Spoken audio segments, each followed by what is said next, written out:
Alright, so based on what Kyle and I just discussed, I thought I would do a quick review of some of the uh, things that you can do with strings. And I also wanted to show you my toolkit for doing string processing, which is not something you would necessarily would have been familiar with if you just had a regular course in core Java.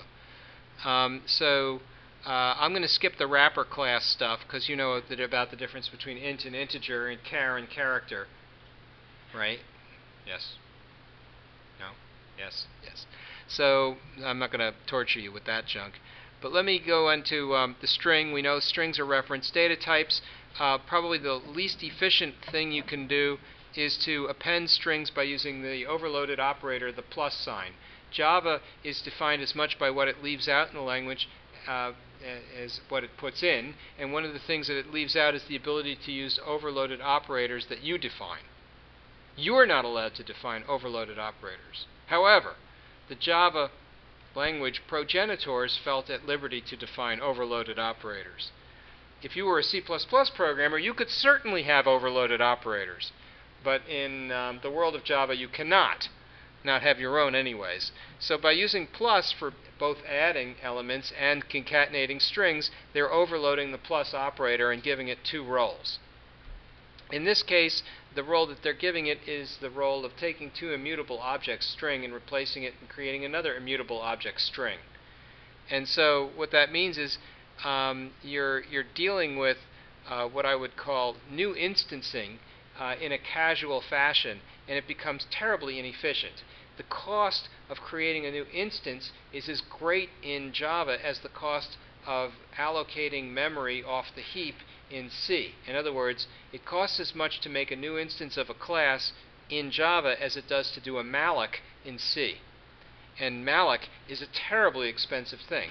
So you try not to do it too frequently if you don't have to, because it can lead to things like memory leaks, which can cause crashing in your code. So here's a new instance of a string. If you want to, you convert it into an array of character by going to char array. If you want to, you can take a whole array of chars and convert them into numbers and then print the numbers out so you get the numeric values of those characters. And you can take those numeric values and you can manipulate them in such a way as to encode plain text and create what's known as ciphertext. So you can play interesting and wonderful games with arrays of characters and come up with new and fanciful ways to encode them. Suppose you want to do some basic string manipulation, and I find when you do data mining, you end up doing a lot of string manipulation. Here is a replace string, which takes an input string, looks for the replacement string, and then replaces it. So we'll replace all instances of hello with hi.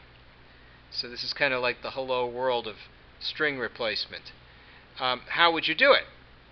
Well, I could make it into a vector of char and then do a search. That doesn't sound like a good way to do it. That sounds dumb. I could do an index of and search for the hello, and once I have the index of the hello string, then I could get a substring. And so here what we'll do is we'll define our own little replace string, and we'll do the index of the thing we're going to look for, and we're going to iterate through and find the substrings, get our replacement string, concatenate up a new string, and then print out the new string. That's not particularly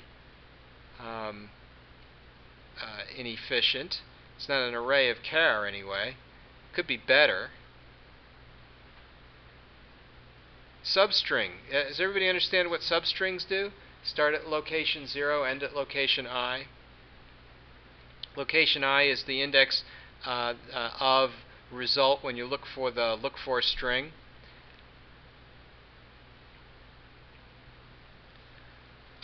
There's another way to do this. There's a thing called a string tokenizer. In string tokenizer, we'll look for a string, and when you say st, which is a string tokenizer instance, .next token, it goes to the next token. And you can program that to look for commas. You can do comma-separated value parsing. You can look for new lines. You can look for specific words. So the string tokenizer is not a bad way to go. especially if you're trying to look for something in your data mining application. I like String Tokenizer. One good thing about String Tokenizer is it can take not just a string, it can take a stream. You can have a stream tokenizer. And with the stream tokenizer, you can have an unlimited number of elements coming in as your input. And you can process them gradually, which means that can save you a whole lot of memory, especially if you find you're being I/O bound by your network. So with a stream tokenizer, you basically have a reader that's using st.nextToken and going up the stream until you get to the next token of interest. And what that means is the amount you have to store locally in your buffer, it can be quite small. Now what I've been doing is fairly naive. I read the whole thing all at once into a giant string, it's stored in memory, and then I can go through it. And that's very fast, if you have the memory. Well, RAM is free and everybody has gigabytes, so I figure you have the memory. But in fact, you could run into a big file, and then that's not a good approach. With string tokenizers, I can count all the tokens. If I am using a stream tokenizer, I don't know the number of tokens in advance. So string tokenizer has a certain advantage, you might say. It knows the number of tokens in advance. With stream tokenizer, I might need a trailer at the end, and I have to keep searching until I find the end of the file or find the end token. So here's my string tokenizer. I'm counting tokens. Let's see now. How do I know what tokens it's using by default? I think the space will count as a token.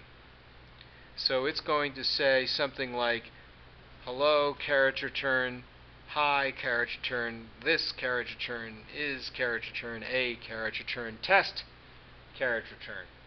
So now all the spaces are being treated as tokens, but you can change that. And when you call st.nextToken, you can even pass arbitrary delimiters in.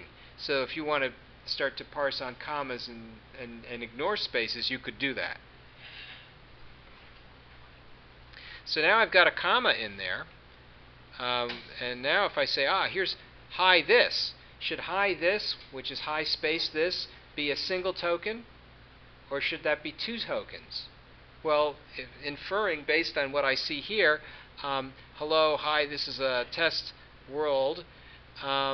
There's somebody who put in quote comma as the second delimiter, right? So now he's going to parse only on commas, and he's going to treat words that contain spaces as single tokens. And so that becomes so important because now when you count the tokens, you're going to have a completely different result than if you were to count things that had spaces as separate tokens. Am I going too fast? Kyle, you're with me on this? In this case,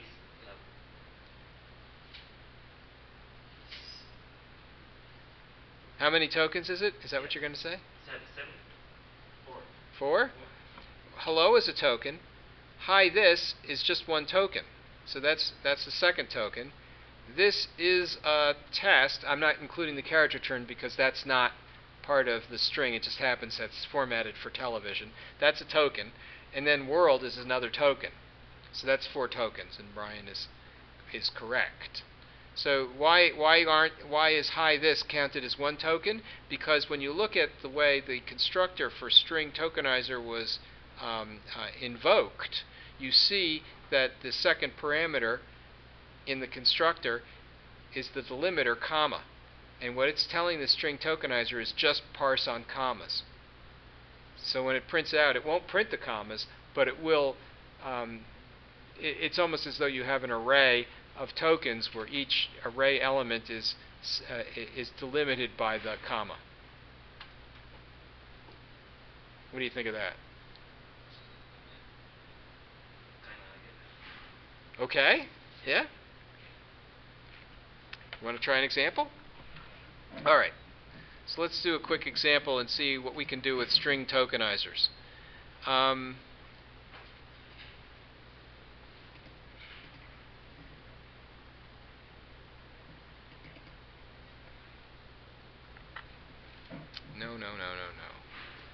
That's what I want.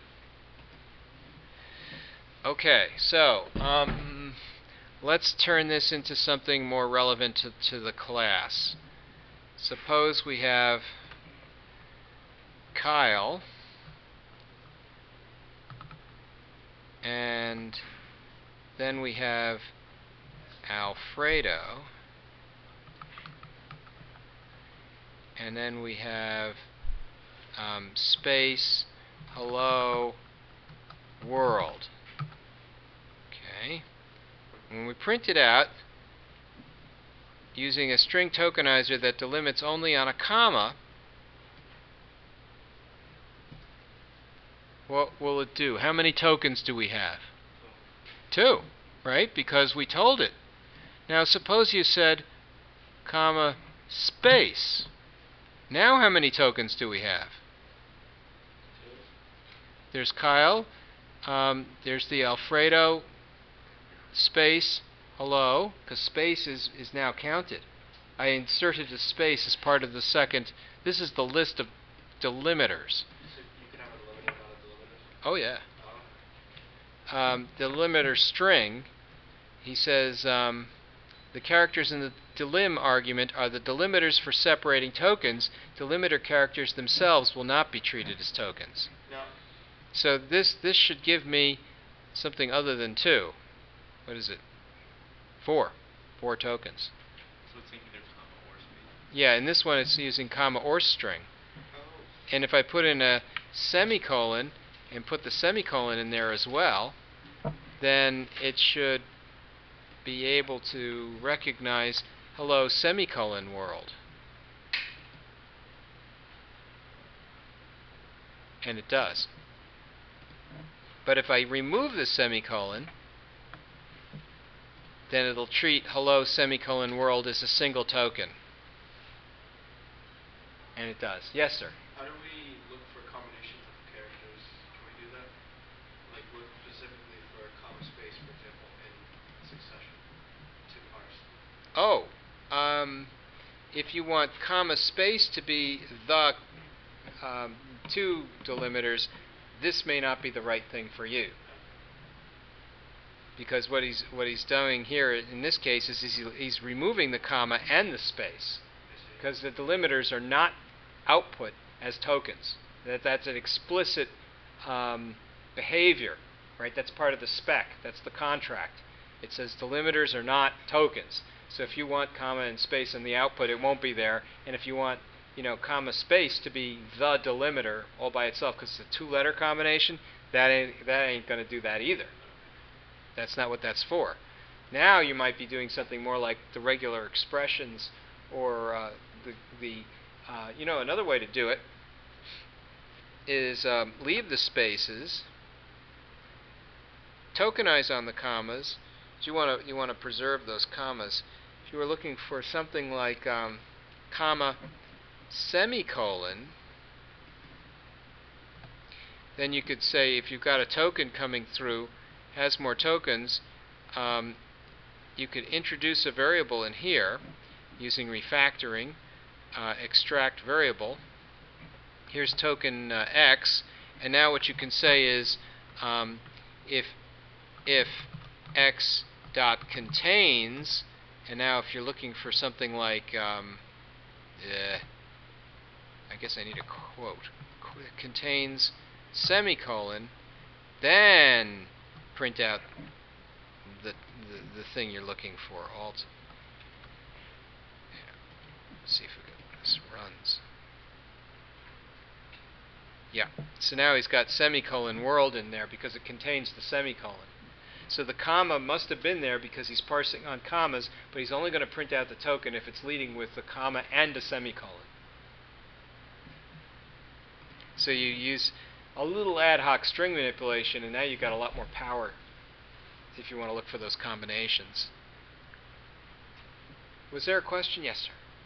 Going back to the homework, instead of to the comma, and it says fidelity, now we'll have all the list.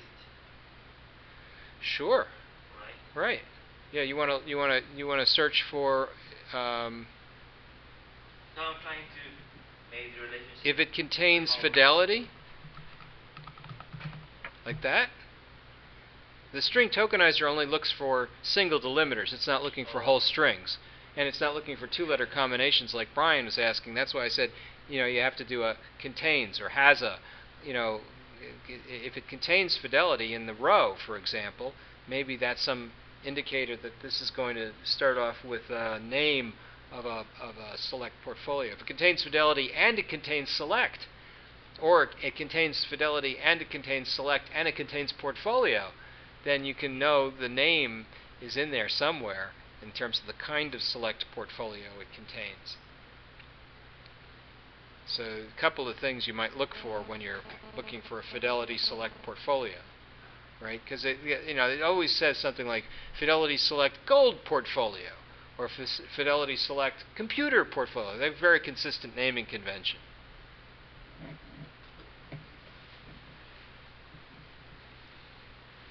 So how's that grab you? You guys good with the string tokenizers?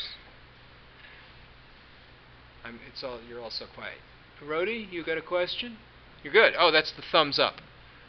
Okay, I'm glad to hear it. I'm going to go back to some of these things that we talked about before. How about the streams and the readers? Are we good with that now? Kyle? You don't know? How about a quick review of some of the things that I had alluded to earlier, such as string utils?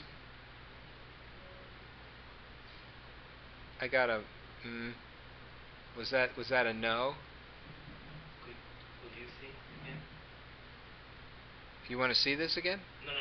What you said. Oh, you want to see about string utils? String utils is a toolkit, and it has things in it that I have written myself. It's my toolkit, and so it's got here's CSV to int. So if you have comma separated values, it'll give you an int out of it. Oh, CSV to int. I know what this does. Let's see now. Quote 1280. I think this will give me an integer I equals. Now this is what you were trying to do, Rich. S out, Control J, enter, I. Let's see if that works. Run. Yep, works. So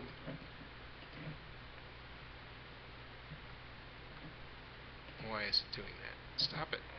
Oh no. Control B. There it is. So what this did was it took the commas and replaced them with nothing. So if you had numbers with commas in them, this would remove those commas. And then it proceeds to try and parse the int. And then if it can't parse the int, it throws a number format exception at runtime. So if you're running into interesting things on the net, this is one of those places where I find a lot of ad hoc string manipulation should be sort of stashed. I use string utils a lot for that sort of thing. Getting a Yahoo int. A Yahoo int is how Yahoo formats its integers. So a Yahoo int. Let's see if I can find the code for that. Right now, what he's doing is he's finding floats. Often, I think what happens is a Yahoo int has a number in it that's large, and it's followed by M, and he means millions, or it's followed by B, and it means billions. So if you go to Yahoo, and I think Yahoo Finance is the place to go, but I'll just try this. AAPL. Type it into Apple, and that's a symbol that brings up Yahoo Finance. Let's see what happens when that comes up, if it comes up. For some reason, it's not coming up. There it is. So Apple has some numbers associated with it. Let's see, under Yahoo Statistics. And this is a classic problem, right? They think they're making their numbers user friendly, right? How do you parse that sucker? Now, everybody who looks at it knows immediately what it means. It means Apple has an enterprise value of $461 billion. That's the B. But that's not a proper number, right? So when you're parsing like a Yahoo number and it has a suffix like B, what are you supposed to do to turn that into like a real Java number that you can do computations with? Well, you've got to play fancy games with the strings that are coming in, right? I mean, what else can you do? And if you see a K, you have to figure it's thousands. And if you see like an M, you figure it's millions. And if you have a percent, look at this. It's a Yahoo percent. It's got a little percent sign after it.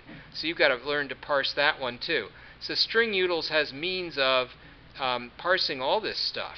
So if you see an M following it or a percentage following it, you know, getting all of the data out of a Yahoo statistic, that's kind of an important thing to be able to do.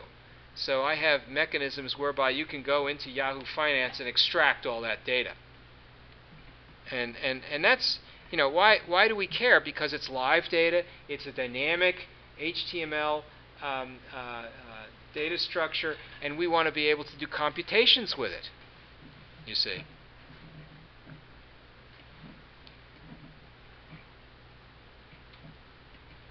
So when you see something like get Yahoo int, and then you see B is for billion and M is for millions, I mean, this is essentially telling us, yeah, there is a way in which to parse these things, but it's not particularly easy. And that's why I'm using POW. If it's billions, I raise it to the 9th power. If it's millions, I raise it to the 6th power. So that's why you see that sort of thing there. Get one big string. You know, that takes all of the elements in this array and makes one big string. And puts carriage returns next to it. Because it assumes you want a new line after each element in the array. Here's an uppercase mechanism that goes through an array and turns the whole array into uppercase. Here's a thing that says yes if it returns a digit. I have, how do you match two strings? It's not always obvious that two strings only match when they're identical, uppercase and lowercase. So maybe you could have a heuristic match. These two strings are approximately the same. And so you can match them using hash codes. If the two references are the same, maybe they match. If they're equal, using equals, maybe they match.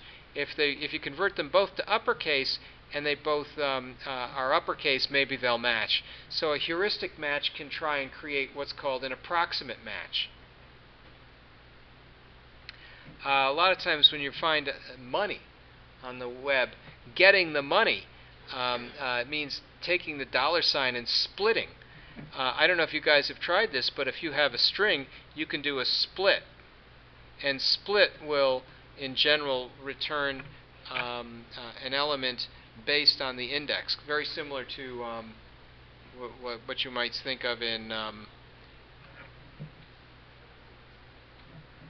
This should be able to be something we can make bigger, right? Oh, there we go. Can we do that? There we go. Split. Split should take a regular expression. And then you can make an array based on the regular expression and start to parse on that.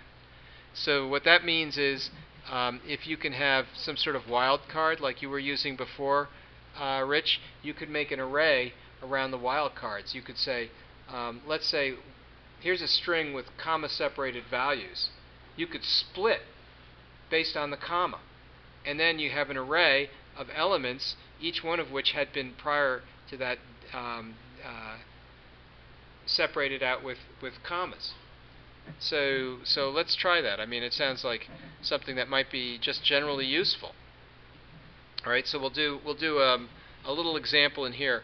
I'll call it public class the split example, and we'll put it into its own little file.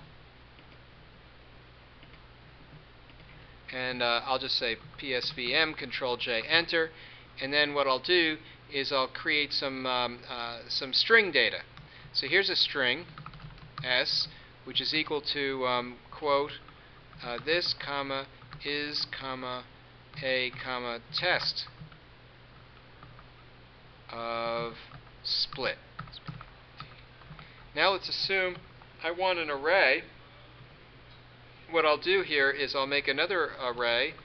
I'll call it an array of string, string, sa, string array, equals s.split. And now what we'll do is we'll split on comma, end quote, end parent sem, and we need an equal sign. And then what we'll do is we'll go into print utils.print, and then we'll put in sa, end parent sem, and he's giving me a hard time because I have to import it. And now let's see what happens when you run it. And there you go.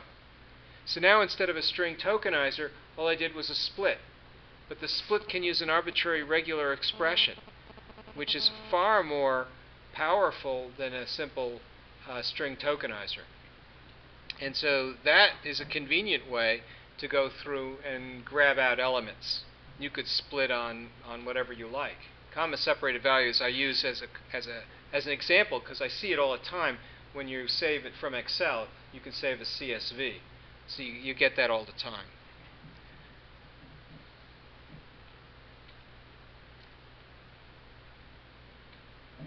What do you think of that? That's cool, right? I don't know if you've tried that before or not. Let's see now. Trim. Trim takes out all of the white space. 2 uppercase, as obvious. You can also find 2 lowercase. Here's one. This is my favorite. Get money string. Right? This uses the number format class, which gives you an instance of a currency, and you can change the currency. And it has all the currencies. I mean, I don't know, 400 currencies. I think it probably has Bitcoin currency, however they represent that. You know, they update these things. So I'm not sure if it has. I never tried Bitcoin currency formatting. But wouldn't that be fun, right? If you could go to Mt. Gox and like get the exchange rate between bitcoins and gold or something. You know, it might be good if you were like an arbitrage operator and you were trying to. Why would you do that? Oh, I know. Make money from the from the exchange rate, right? You know, that's what arbitrageurs do. So let's assume we want to do a test on the get money string. Let's first find out if there's a main in this program somewhere, and sure enough there is. Oh, and here's something that has to do with fidelity. We'll just give this a test fidelity thing. And then I'll make up a new main. And what we'll do is we'll say something like this. String utils dot, and what is it we want to try?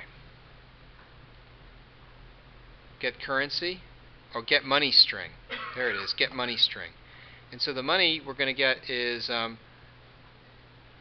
1 dot, oh I know, math dot pi. And then what we'll do is we'll print it, S out, Control J, enter. So let's print out pi dollars. What could that possibly do? Run pi dollars. Oh, and there it is. It stopped at the least significant 2 digits because it knew that you only have 100 cents to $1, and it put in the dollar symbol in the front. So it's a proper money string. And 3.141 would round down. If it was 3.19, it would round up to 315. So that actually worked, interestingly enough. So money is generally a finite number of significant figures after the decimal point, usually 2.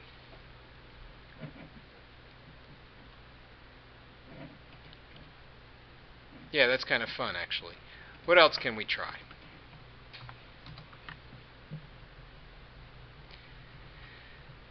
Uh,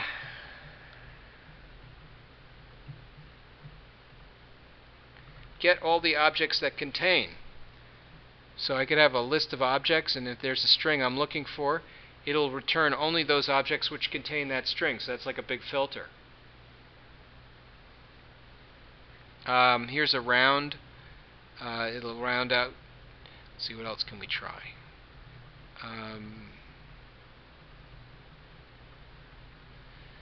How about dates?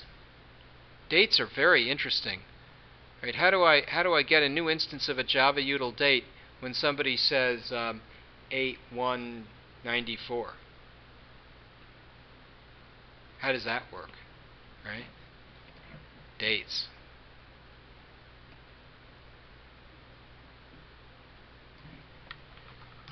String util dot parse date. No? Date? I thought I saw clean dates. What does that do for me? I might have date utils, you know. Clean dates. I should probably read the directions. Oh, there are no directions. Good, good. That makes it challenging. Clean dates.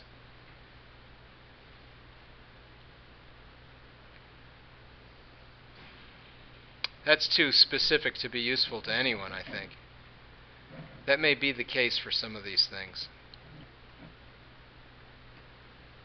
I've got one in here called date utils.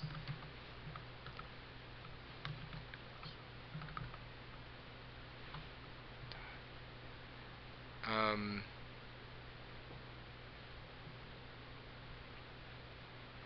think it would be parse, wouldn't it? Parse ISO date. Parse phase of the moon. Parse European date. Parse simple date. Let's try a simple date. So what we'll do for a simple date, 8/1/94, end quote n paren sem. I think that sounds like a simple date. See what happens. I don't know if this will work. Oh, it worked. So look, it said it's a Monday. It parsed it. That's pretty cool. So it came out with a java.util.date from my string. So doing those sorts of things, that just sounds like generally useful stuff, right? And you can have dates in any one of a number of formats. I wonder what would happen if you went out in time. 3,950. That's a big number. Oh, what year is that? And what day of the week is it? It's a Thursday. Good to know.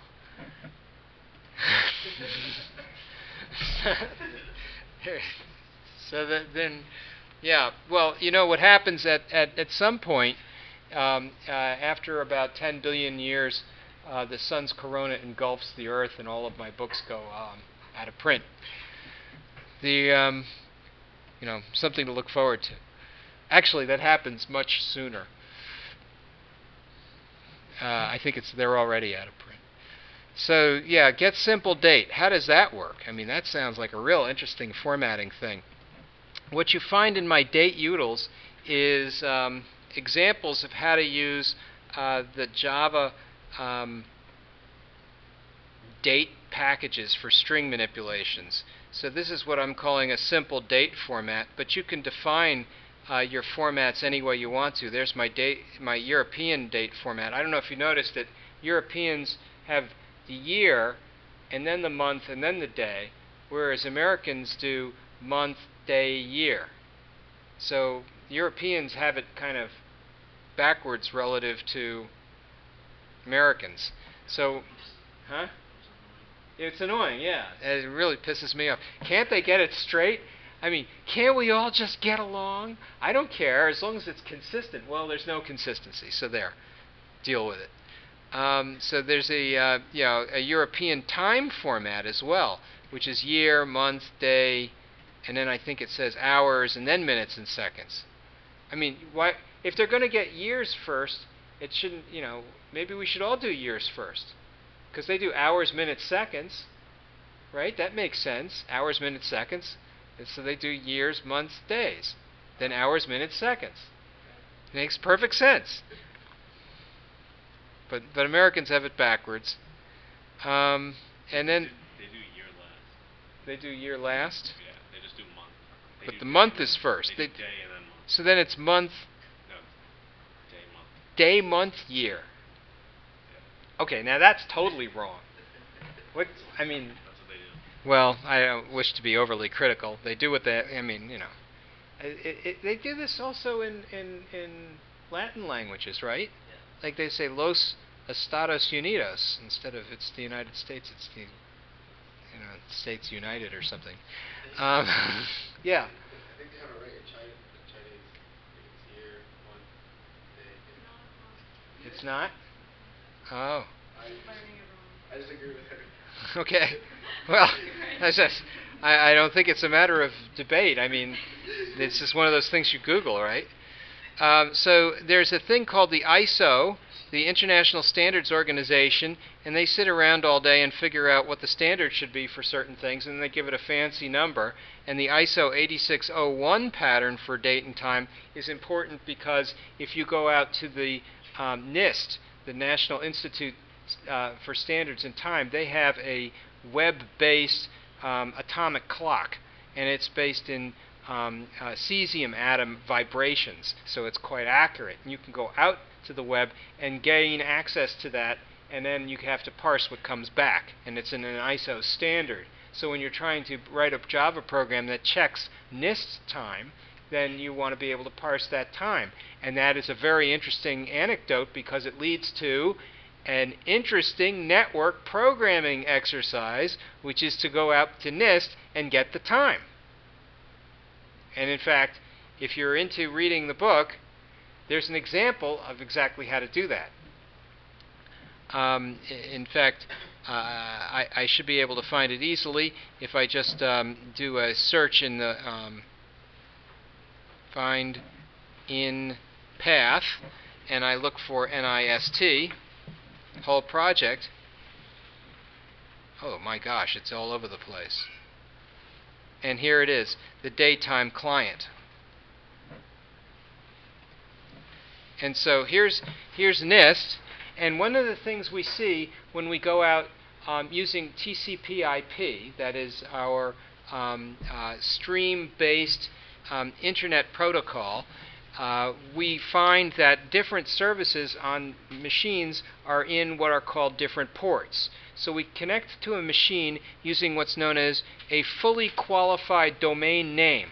So when I say something like www.nist.gov, I expect that to be able to be resolved into a TCP/IP address.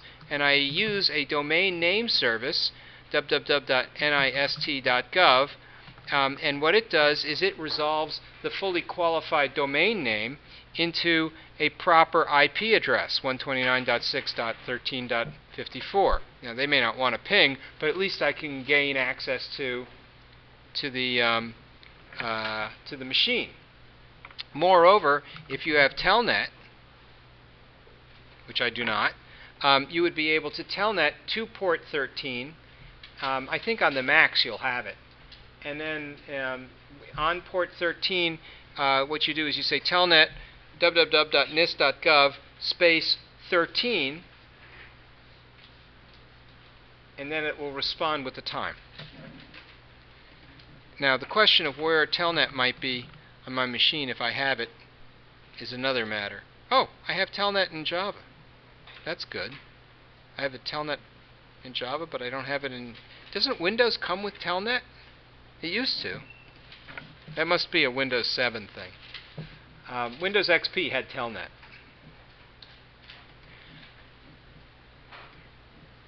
So the daytime port, port 13, is the standard port for running the daytime service. And what we're doing over in here is kind of wacky and doesn't need to be done, but it's setting up the proxy server, because if you're behind a firewall, you can't just go to a web server straight. You have to go through what's known as the proxy server, and that is a place where you sometimes have to log in, and then it logs every website and every keystroke that you have with that website. So if you're in a company that has a secure firewall, you'll probably have to go through that firewall, and that will give you a proxy server. And that's the way it was in the School of Engineering. And there's a way in Java to set the proxy so you can go through the proper proxy and gain access to the web when you're behind a firewall. And that's why it says set SOE proxy in here. But we can ignore that, I hope, sitting here on the guest network. And I'm going to see if I can create an instance of a socket. And this is part of the chapter 29 network programming chapter, which allows you to go out and create both an input stream and an output stream for specific services on hosts on specific ports. And so what I'm doing here is I'm going to use the domain name server to resolve the fully qualified domain name into an IP address. Then I'm going to use the port number in order to be able to access the application which is running on that machine and listening for a connection on that port.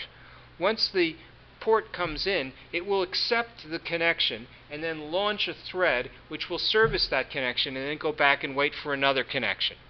So you can have multiple connections served on the machine using multiple threads. What I'll do is I'll create an instance of a buffered reader, go to the socket, grab an input stream, pass it into the input stream reader, do a read line, hope that that's going to be the time, and then I'm just going to print it out. I'm not even going to try and parse it. Then I'm going to close my socket, just the way I would close a file when I was done. And we'll see if this works. And it may not. I should probably have printed the exception. I don't think it's answering quickly enough for me, and I know it didn't respond. S out E. Let's print the exception if there is one. It may time out. Now, if you want to discover what kind of firewall you're behind, you can use a browser and look up under the Internet options and see if there's anything in here to indicate that you have a firewall. Actually, Internet options, that should just come up, right? How do you make the Internet options appear?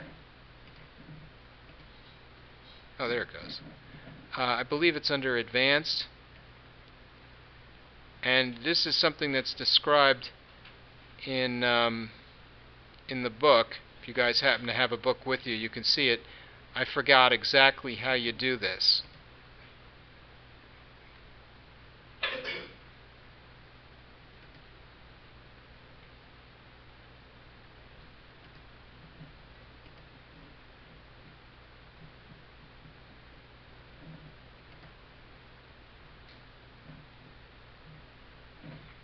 I don't see it saying anything about proxies. You guys have a book with you? I forgot how to detect the proxy server here.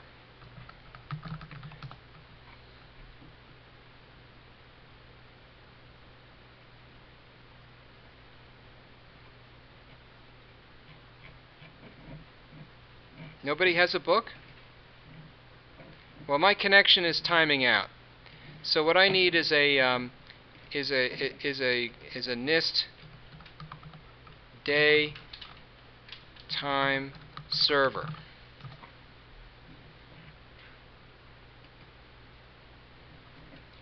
So what did they do? They made changes. Now they're using users of NIST daytime protocol on TCP/IP13 are strongly encouraged to upgrade to the network time protocol, which provides greater accuracy.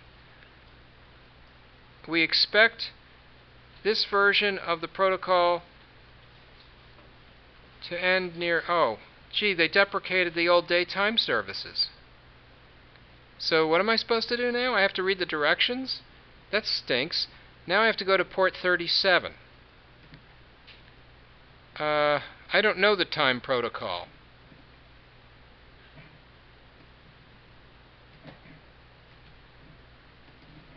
Well, this is a good time to learn it, isn't it? Let's go into port 37. I guess that's what I have to do now. I can't believe they changed that. I mean, everybody needs that, right? Oh, wow, it comes back with something wacky. So I have to learn how to read daytime program. Oh, wait. I don't have to learn this because I have students. Oh, how exciting. I can get them to do this. Oh, boy. Isn't this great? My homework senses are tingling. This should be fun. So what we'll do, this is sounding like a homework assignment to me. Let's go to course content. You probably find this in 2 seconds by Googling it, right? I suppose I should be doing that instead. That's okay. Here, we'll make an assignment out of it. Homework. Uh-oh. Somebody's groaning. Yeah, I'm not good at teaching myself. You're not good at teaching yourself? Yeah. No, it's part of lifelong learning. It's part of your professional development. I know. You have to be able to Google it and be, Aren't you going to work for NASDAQ soon? Why not? Is that because you told them you weren't good at teaching yourself? No, I mean. So if I was an employer, I'd have a problem with that. So let's see. Here, let's do the daytime server homework. Modify the below code to print out the day and time using the given day time service. Yeah, I can't believe they changed that. Paste. What happened here? Oh, he did an unhelpful formatting. That's terrible. Let's see if I can do that again. Copy. Okay. Is it possible that cut and paste doesn't work properly in Blackboard? Paste. It's true. What if I just said paste? Ah! So Blackboard, haha, too bad for you. So now I've got a way to print out the information. It was treating it as text, but it's really not. It's coming in as some sort of binary, and we're going to have to learn how to parse it and figure it out. How cool is that? Fun, right? Let's make it worth something. 100 points, and let's allow unlimited attempts, and then we'll make it due in a week, and then we'll have it due at